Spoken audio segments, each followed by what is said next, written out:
Welcome to Insight Builder channel, large language model automators, artificial intelligence enthusiasts, and Python experts. What's inside Hugging GPT? It's not AGI. It's just prompts, Python controls, and programming loops. The system, the Hugging GPT system, is bringing together multiple artificial intelligence model which has various modalities, and it works with it as a single system. Okay, so now we need to explain a couple of things. What is modalities? There are different modalities like text, which you have seen with GPT-4. We have picture that you must have already seen with segment anything model that I had already introduced in my earlier video. And there are audio, there is also video. So various kinds of ways in which the real world can generate data. So that is called as modalities. So as I will repeat again, we have text, we have audio, we have video, we have pictures. So all these things are various modalities. And when it comes to models, so models are these kinds of the models that has been created using neural networks or regular models also. So it doesn't matter. At the end of the day, models are again a function. So it takes a data in form of numbers and gives you output in form of numbers. So keep this in your mind. If you are new to this entire setup, I will show you a playlist where you can get up to speed in no time. But yeah, this is what the Hugging GPT is all about. The introduction given by the Hugging GPT team, and a huge shout out to the Hugging GPT team for making this system open source, and they have given it a cool name, Jarvis. I mean, really, I liked it. And the introduction says that from the team that we introduce a collaborative system that consists of an LLM as the controller and numerous expert models. And these expert models are going to be executors. So basically what they are telling is they are bringing together multiple artificial intelligence models or neural network models, and they are going to ask questions to it and give tasks to those models. The point is how they are going to do that. So under the hood of Hugging GPT, it's purely prompts, guys. It's not AGI, it still requires humans. So let me give you a comparison, okay? Let us start with advantages. So Hugging GPT does task planning, it integrates multiple models, and it also works on selection process. It does all of these things, executes tasks from human input, and finally it takes the output from the task that has been completed and makes it into human readable or hearable format. The models can be local also. So these are the advantages of Hugging GPT. Now coming to the challenges. See, Hugging GPT still requires large language model. It requires ChatGPT or GPT 3.5 or any of its siblings to work and give the task integrated with the various models and do all this stuff. It still needs it. There is still the limitation of context memory. So you are going to work with the model, with the large language model. You are going to get the data from the internet, and you have to still work with the context memory, right? The large language model has to read the data. I'll be showing you a couple of points in the demo. But yeah, this is one of the challenges. Controlling the model and the task selection is with Hugging GPT system. So you should understand how the model is getting selected and how the task is getting selected. This is something I primarily want you guys to understand. That's why I'm going under the hood. The point is, as we go, run towards artificial general intelligence or multiple AGIs, you have to understand how it is getting controlled internally. This is something which is way more important than anything else in this world currently. The loop that the AGI goes through and the control mechanisms that is being used, how the models are selected, is going to decide how we are going to live. So yeah, I know it is I'm talking something very big, but see, that is the reality, guys. So we need to understand what kind of models are being selected and how it is being selected. So as you see here, this particular task planning and model selection, this is done through the using the Hugging Face's model card. So if you go to Hugging Face, I'm not going to explain everything by going to each of these sites, okay? I would urge you that you go and check the sites, and you will also try to learn. So these are the model cards inside the Hugging Face library, Hugging Face system, where you can actually find what the models can do and what data sets they are using, how accurate it is, what is the challenges these models have, what are the biases. All the details are given in the model cards. So ChatGPT can read it and then it decides, okay, which model to select. But before that comes task planning. So this task planning is done primarily through prompts. I will show you the prompts also. The task execution is either done in local endpoint or Hugging Face endpoint. We will look at that also. And finally, the response generation. This is something that you will see that it's most simplest of all the parts of this 4 steps. Okay. So, and finally, one of the most important point is that it still needs a human to write the initial prompt, or you have to ask what you want and you have to give the data to it. It does not, the Hugging GPT does not go and take the data by itself from anywhere. It is not artificial general intelligence in any sense. It doesn't have consciousness. It doesn't have any kind of way to sense the real world unless you give the prompt to it. So keep this in mind whenever you find someone talking about AGI, or whenever you find someone discussing that things are going to go really haywire. No, not really. It is, you guys are going to be in control for a long time. And believe me, if you are knowing how to program, if you are if you know how to plan the tasks, then your skill is going to be more important than anybody's skill. So but yeah, you have to understand what is going on. You cannot just like that plan a task and give it to the model and expect that okay, it will give the result. So you need to understand what model you are going to use and how it is going to be executed. So you are responsible, means you are also have to have control, right? Here ChatGPT model is prompted, as I was telling, and the final response is controlled by the prompt again. So we will be seeing this one by one by actually going to 2 places this time. So we will first go to Microsoft Jarvis Repo. This is open source repo, so you can go and take a look. And then we will see how to clone the repo, work with it at the command line level inside the Collab notebook. So as I always say, practice, guys. And you might be thinking, when I started this particular video, I was concerned that how can I ask the viewers to practice, because see, this is a very huge model, right? How we can I was little concerned. So then I started experimenting with Collab Notebook and I started pulling the repo. I'll be showing you in a couple of minutes. You will be requiring OpenAI and Hugging Face key. So I urge you guys to do a research on how to get the Hugging Face key. It's very simple. Just sign up into Hugging Face and get their key. Read key is sufficient. And OpenAI key, you know how to get it. So I don't need to go deeper into that. Again, very important, guys, practice. So whenever you see this red slide, you know that I'm going to talk about practice. And also do subscribe to my channel. And once I get any new information on artificial intelligence, LangChain, and also big data, Python related topics, I'll be updating in my YouTube channel, and it will come directly, the update will come directly to your YouTube dashboard. So do subscribe. With that said, let us go to the browser. In case if you are new to this particular video and you came down to this video from the internet, I would suggest that take a look at Learn About AI Language Models and Reinforcement Learning playlist. So you will get all the necessary idea from this playlist. All my previous discussion is also there in this in a sequential fashion. Okay, now we are going to go to the repo. So this is a repo where I have kept the exploring underscore jarvis.ipynb notebook, which is what we are going to use. You will be surprised to see it is very simple. Okay, but there are certain things I wanted to explain before we go in. And all this explanation which I am going to provide is available in the repo itself. I am not doing anything different. What I am doing different is that I am not doing the direct clone of this particular report to my local system.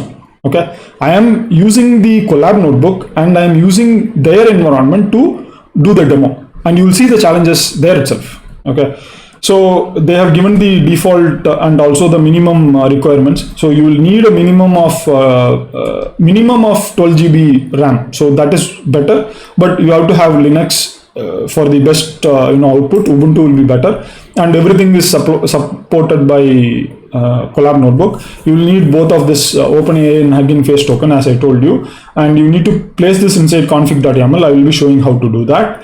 And then there are multiple ways to start this. So once you clone this entire repo, you can start either use this root. So you can activate the entire Conda environment. Actually, you don't need to activate Conda environment. You can directly do the pip install requirements inside the server, and then you can download the SH. But I wouldn't suggest doing this. There is an alternate for that. Let me tell you.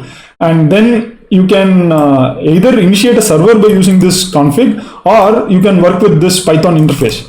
But there is a better way. So before we I am not going to go into the server mode. I request you guys to check it, but there is an easier way. So what is the easier way is the command line interface. What happens is, once you can get this config.yaml up and running, you can actually get a command line interface directly. If you are cloning it to your local environment, you can get it in your command prompt itself, or else you can get it in Collab Notebook. So both of these things are possible, and in this way you don't need to struggle with setting up the server, connecting to it, and facing a lot of challenges in between that. So this is a very simple interface. You can test it out. So yeah, I am not going to say that this is the best interface. I am telling this is the simplest interface for the problem that we are having. What is the problem? That we want to test how Jarvis works, right? So I hope that you guys are clear about the problem and how it is getting solved. If you still want me to explore the other options, I'll be glad to do that. Leave a comment and I will work on that. Coming to the server aspect, server folder, going to the server folder, you will see a couple of YAML files. YAML files are, these files give a way to control the configuration that we send. So YAML files are basically configuration files. Inside the YAML file, you have to place your personal OpenAI key in this location, and you have to place your Hugging Face token key inside before this hash. Okay. So like how they have placed it here, you have to place it before the hash and give a space here.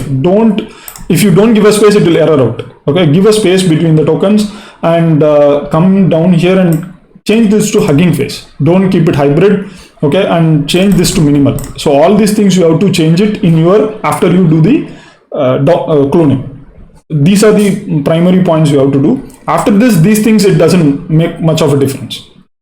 And you will see that there are a couple of prompts activity that is being done at the bottom. This is what I was telling. So it's purely prompts that is getting pushed into the ChatGPT model. So they also tell about the model that they are using. So the model they are using is TextDaVinci 003. So let me zoom in a bit. I suppose that I have not sufficiently zoomed in. Yeah, I have sufficiently zoomed in. So still it is very small. And this is the model that is getting used. You can work with this also. Currently interfacing this. So this is the model that is getting used. And it will also place the log in the debug.log. This is the bare minimum you guys have to understand. Next, what you have to understand is that why I told that don't use full or even hybrid mode, because what will happen is if you go to the models, there is a lot of models that gets downloaded here. Okay, so if you are going to select the full or even the hybrid mode, couple of models will get downloaded. Okay, but if you select Hugging Face, these models will not get downloaded. You will open up an inference point inside Hugging Face and you will start using it. Now the point here is, what is the benefit of this? You can actually see what are the various models that is getting used. There is no any kinds of hide and seek here. That's one of the main thing that I like about Hugging GPT right now, because they have made it open source, and second, they have shown us how they are doing the control mechanism, how they are looping through the various models, and also most importantly, they have shown what models they are using, and all of these models are open source. And this is one of the crucial points I wanted you guys to understand. Right now, when you actually work with each of these models separately, you will get more knowledge about each of these models. this is something that you need to also understand. So use Hugging Face inference, and also working with Hugging Face directly the website, and try to understand or read about these models. The guys, let me go to the presentation for a moment. The team, the Hugging GPT team, this team has actually done the research. They have done a great job in trying to understand the various model cards, bringing it together into a particular prompt, and then sharing it with us. So it's really a selfless job that they have done, in fact, and they have made it open source because we can actually improve. At the end of the day, why they have made it open source? The reason is that we can grow together, right? And once you understand these models and you want to change any of the model, you can try it out. So all these models, if you see that the image captioning, the control net, the open pose, when it comes to the speech, when it comes to RESTnet, all these models are extremely good in what they do. That's why they selected all these things, and all these have different modalities also. And they do a basic shell scripting and download all the models. I will show you how the models get downloaded also in a moment. This is the second point I wanted to tell you about this entire setup. And you see how we are going under the hood. It's not that difficult. If you understand the overview, here the point is that it's not just Python. It's both Hugging Face, it's shell scripting, I mean Bash and Linux. It's an entire ecosystem, as I always say in all my videos. You need to, it's not that you have to understand one particular programming language. You need to understand the entire system. And with advent of artificial intelligence and large language models and vision models, this aspect of understanding the entire ecosystem becomes very, very crucial. And you see this right in this video. As you can understand this more holistically, you can work out more complex and very, very useful products at the end of the day, like how Hugging GPT team has done. So I hope that you guys, I am really inspired by Hugging GPT team, and I hope that you are also inspired to create some awesome products and awesome demos and share it with us.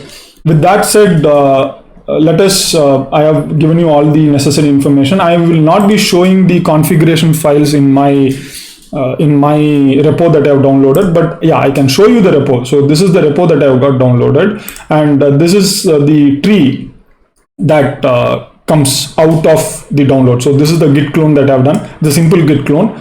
And then you see the assets, you see the server, and inside the server, you see that I have tried downloading the models. Okay, so you see Elias Swale and NLP Connect. So these are the models that the models download.sh was talking about. So I tried downloading inside the Google Colab notebook, and yeah, this Colab notebook is not running on any of the GPUs. It is running on basic RAM and 12 to 13 GB of RAM and disk space of around 100 GB. And you see almost 85 GB is used up. That is because I downloaded the models, and believe me, it's huge in size. So getting back to my presentation, where I told that code will download all the models. Yeah, this is pretty serious. Okay, so don't underestimate that particular what is it called, the warning.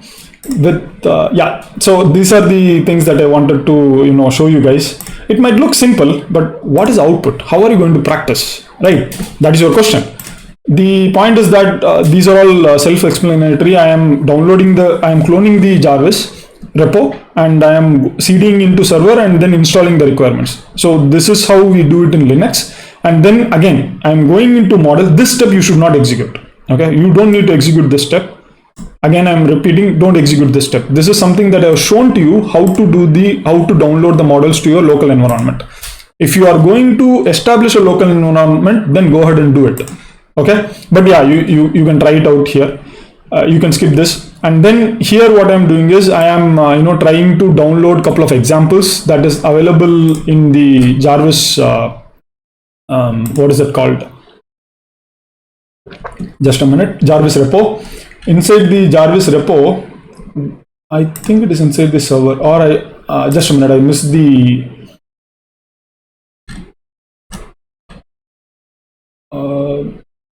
I think it is inside the server. So where it is, yeah, blob main server public examples. So it is inside the server, Inside the server, you see public examples, and inside the public examples, you see lots of cats, zebras, and various animals pictures, which you can download it for checking. The thing is that it was actually not easy. So what I had done is, this is where I am executing. So you see, I am seeding into Jarvis server, and inside the server, I am running awesome_chat.py. This is something that we need to look under the hood. This is very, very important, right? So what I'm going to do is, before I go there, let me stop this execution. I will show it to you how it starts. So I'm going to stop this execution. So it has stopped, and let me start this execution again. If you have set up all the config.yaml file properly, and if your mode is CLI, then it should do some kind of TensorFlow utilities installation, and then it will give you a user interface. So I can say, tell me what you can do, and press enter and click outside. So then after that, yeah, I'm here to answer your questions about product and services. So it doesn't talk anything about what is its actual capability. It's a simple text DaVinci available out there. Okay, and yeah, you see this. So it is little bit different here. Next, what is happening is, you want to see how is this chat happening. Okay, so for that, click on awesome_chat.py, and you'll see all the steps that is being taken, and you'll see the loops and the control mechanisms that they have followed. So how they are actually working on opening the, if it is going to be if it is going to be a different type of mode, so they check the mode first. Okay, and then they go into the kinds of YAML file that is required. I'm using CLI, and after they decide all the modes and all the CLIs, they go into the large language model, they select that, and they select whether it's going to be completion or chat completions. All these things are controls and loops. I mean, it's a pretty basic Python script that is getting done. And you see the inference mode. This is what I was talking about. So instead of using local, or I'm using Hugging Face mode here. So this is also important. If the inference mode is Hugging Face, then it will go to the model server directly. This is what I was talking to you about. And then it goes into various steps of working on parsing the prompts, and it also loads the various models that is available. I will be showing it to you in a moment. And it uses so all these things are you can actually read it out. I'm just showing it how it is getting written here. What is more important is that the prompts that they are sending it to it. So if you come back out, and if you go into the just a minute, I remember that it is inside the data. Yeah, it is inside the data. So if you go to p0.json, just a minute, I think that is an easier way. It is under the demos folder. So it starts by demo choose.model. So here is the user input and the user content and the assistant prompt that is getting triggered. And then comes the parse task. So this is the task selection process. So this is what I was telling. So you give any of the prompt to it. What happens is the assistant goes into various steps. So you see what is happening here. They have given a proper prompting to the user. They have given an example that how the user will, give the input, and then what the assistant has to do. All this has been provided to them, provided to the model, and it is all purely prompts, guys. There is nothing, there's no artificial general intelligence here. All these prompts needs to be written by human and the Hugging GPT team. So I'm pretty sure, yeah, they are general intelligence, but not artificial at least. And then we have the final demo response, and this is the response that is getting passed out. Okay, so you see what is happening, and now I wanted to try something that is already given as an example. I tried to, excuse me, sorry about that, guys. So when I gave it a collection, so there's no collection. I have a collection here. So if you go down, I have a collection here, but this collection's path is content. It's not example. Okay. So what happens is this, where is the, yeah, this is the prompt I'm giving, right? I'm giving examples.a.gpt, examples b, c, etc. Correct, but it is not able to find it out. So it is trying to look at public images, which is not available. So why is looking at public images? So if you go here, if you go to parse task, So there it has been specifically provided. It actually is specifically told that you need to look at the image in these places. Okay, and that is why it is primarily looking there. And I don't have a public, I am not updating in any of those particular folders, right? So it's not able to find it out, and it is erroring out. And it finally says, okay, based on the inference result, there are 0 zebras in the product picture. And it also talks about the various tasks it can do: image to text, object detection, visual question answering. All these things it shares with you, and also tells the model, and then it again comes to the prompt. So I hope that right now you must have a very good understanding of what exactly Hugging GPT is, how it is getting used, etc. So the point I wanted to make is that we have gone under the hood of Hugging GPT by using the Microsoft Jarvis Repo, and we have understood how to use it with the Collab notebook environment. And right now you see how is the prompting done, how is this entire process getting executed internally. So the point I want to make here is that yes, by using simple prompts we can do a lot of activities. It's a great feat that has been done by the Hugging GPT team. Understand how it is being done, and there are other ways also to do this. Okay, you can use LangChain, and you can use Python directly, and you can use agents in LangChain to do this also. So I'll be working out some of the options using that. I've already discussed that in a couple of other videos, but the only difference there is there also we have to use prompts. Okay, at the end of the day in LangChain also the agents are creating prompts for you guys. The way the Hugging GPT team had created prompts, the agents in LangChain also create prompts only. So take a look at my earlier videos where I discuss about that. You will get a fair idea. Comparing systems, various ways of solving the challenges is another skill that we have to develop. But we have to have those solutions in front of us to compare it. So you can understand the various solutions by looking at my agents video and also this video. Then you will see, okay, what is happening and how the tools inside the LangChain become the various models. So you can check this out. It's pretty interesting, guys. With that said, I hope that you like this content and you will be ready to practice. It's pretty interesting, and you have the model right there in front of you.